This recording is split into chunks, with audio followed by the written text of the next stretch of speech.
शेतकरी मित्रांनो, बघू शकता आपण अशा प्रकारे आता गहू आपला निघालेला आहे. बघू शकता क्वालिटी एकदम नंबर एक निघालेली आहे आणि संपूर्ण गहू हा आपला वाळलेला होता. याची जी पेरणी आहे आपण 15 नोव्हेंबरला केलेली होती. आज रोजी आपल्याला या गव्हाला 117 दिवस झालेले आहेत आणि आज आपण याची हार्वेस्टिंग केलेली आहे. बघू शकता हार्वेस्टर आपल्या शेतामध्ये आलेलं होतं आणि याचं नियोजन आपण चॅनलवर वेळोवेळी शेअर केलेलं आहे.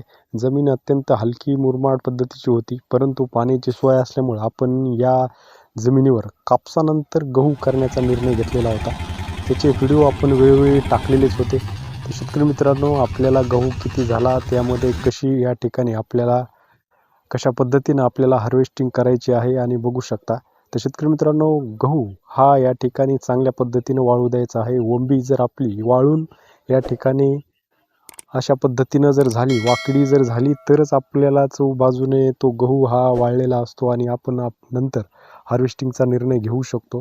तर शेतकरी मित्रांनो, आपली ही श्रीराम सुपर 111 व्हरायटी होती आणि 117व्या दिवशी आपली हिची हार्वेस्टिंग झालेली आहे आणि जमीन हलकी असल्यामुळं आणि पाणी योग्य वेळी बंद केल्यामुळं आपली ही या ठिकाणी हार्वेस्टिंग झालेली आहे. तर शेतकरी मित्रांनो, बघू शकता अशा प्रकारे आपल्या शेतामध्ये हार्वेस्टर आज चाललेला आहे आणि एक नंबर एक क्वालिटीचा गहू या ठिकाणी माल निघलेला आहे, बघू शकता.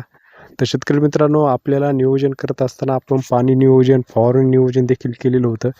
यामध्ये आपण या ठिकाणी खताची एकरी एक बॅग दिलेली होती आणि आपल्याला याचं जे उत्पादन आहे ते हार्वेस्टरमध्ये या ठिकाणी तर आपण ते भरल्यानंतर त्याची जी कॅपॅसिटी आहे ती 18 क्विंटलची आहे आणि 18 क्विंटलची कॅपॅसिटी होती. परंतु आपण ज्यावेळेस बॅग भरल्या त्यावेळेस या ठिकाणी आपला माल हा फक्त 17 क्विंटलच या ठिकाणी भरलेला आहे.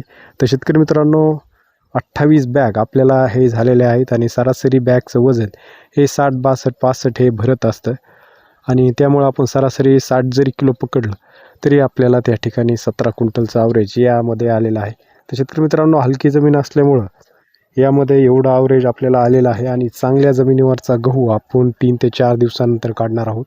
त्याची लेट पेरणी आपण केलेली होती, हे आपल्याला माहीतच आहे आणि त्याचं आपल्याला ॲव्हरेज 4 ते 5 क्विंटल नक्कीच जास्त येईल.